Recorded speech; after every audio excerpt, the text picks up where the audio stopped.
तीन खतरनाक डाकू ਜਿਹੜੇ पुलिस मुकाबले ਦੇ ਵਿੱਚ हाफ फ्राई ਹੋਏ ਨੇ। ਆਪਣੇ ਹੀ ਸਾਥੀਆਂ ਦੀ ਗੋਲੀ ਲੱਗਣ ਦੇ ਨਾਲ ਇਹ ਹਾਫ ਫਰਾਈ ਹੋ ਜਾਂਦੇ ਨੇ।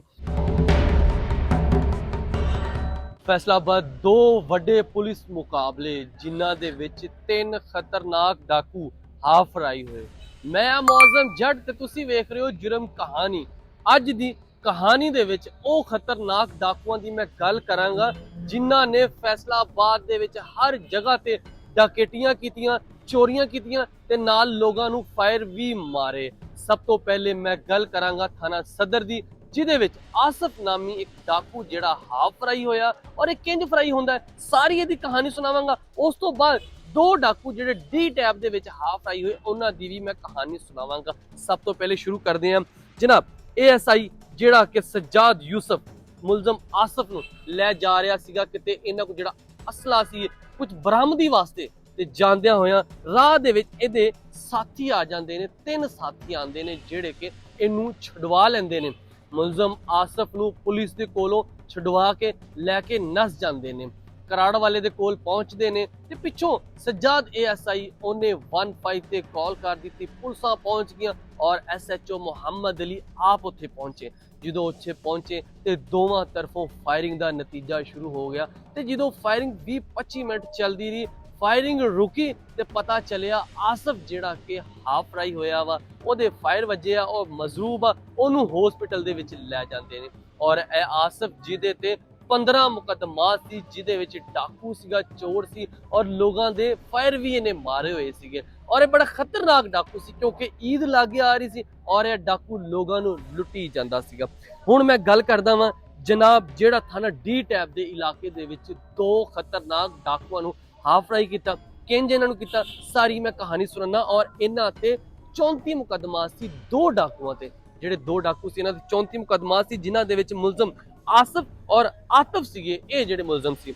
लो जनाब शुरू होंदी है नवाज ASI थाना डी टैब मुलजमां नूं अपने जिहड़ा मुकदमे वास्ते बरामदगी वास्ते लैके जांदा पिया सी।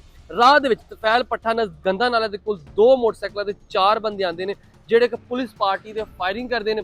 फायरिंग के नतीजे दे विच जनाब इन्हां दोवां डाकुआं नूं छुडवा लैंदे ने, छुडवा के ले जांदे ने ते जनाब अगे मजीद साडी जिहड़ी पुलिस दी नफरी है ना 15 ते कॉल चलदी है कि जिहड़े डाकू आए आ इन्हां दोवां डाकुआं नूं छुडा के लै गए ते पुलिस उत्थे पहुंच जांदी। थाना डी टैब दे SHO आप उत्थे पहुंचदे ने ते जनाब गार्डन करीब मुलजमां दे कोल पार्टी दे उत्ते अंधाधुंध फायरिंग हो जांदी है ते उत्थे जदों फायरिंग रुकदी है 20-25 मिनट तो बाद ते पता चलदा वा दो खतरनाक डाकू जिहड़े उस्मान ते आतिफ ਜ਼ਖਮੀ ਹਾਲਤ ਦੇ ਵਿੱਚ ਪਾਏ ਜਾਂਦੇ ਨੇ। ਮਤਲਬ ਹਾਫ ਫਰਾਈ ਹੁੰਦੇ ਨੇ।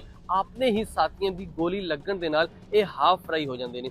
ਇਹਨਾਂ ਡਾਕੂਆਂ ਨੇ ਫੈਸਲਾਬਾਦ ਦੇ ਵਿੱਚ ਅੰਨ ਪਾਈ ਹੋਈ ਸੀ, ਹਰ ਪਾਸੇ ਲੁੱਟੀ ਜਾਂਦੇ ਸੀ। ਲੁੱਟਣ ਦੇ ਨਾਲ ਨਾਲ ਸ਼ਹਿਰੀਆਂ ਨੂੰ ਗੋਲੀਆਂ ਵੀ ਮਾਰ ਦਿੰਦੇ ਸੀ, ਕਿਸੇ ਤੇ ਕੋਈ ਤਰਸ ਨਹੀਂ ਖਾਂਦੇ ਸੀਗੇ। ਹੁਣ फैसलाबाद की मैं गल करा फैसलाबाद सुहेल अहमद सुखेरा RPO जिहड़े साडे दबंग ऑफिसर ने जिहड़े तगड़े ऑफिसर ने ते नाल साडे CPO फैसलाबाद साहबजादा बिलाल उमर जिदों दे फैसलाबाद दे विच आए ने ना कोई डाकू रह रहा, ना कोई चोर रह रहा, ना कोई मनशियात बेचण वाला रह रहा क्योंकि जिहड़ा फड़दे आ जिहड़ा वेखदे आ वो जनाब हाफ फ्राई या फुल फ्राई करके उहदा किस्सा तमाम कर देंदे ताकि दोबारा तो कोई भी इहो जिहा मुलजम कोई भी इहो जिहा बंदा ये ना सोचे कि मैं डाकू बन जाना वा, मैं मनशियात फरोश बनांगा। अगर तुसी बनोगे तो जनाब तुहाडा भी पुलिस मुकाबले दे विच तुसी भी इस तरह फुल फ्राई हो सकदे जे या फिर हाफ फ्राई हो सकदे जे।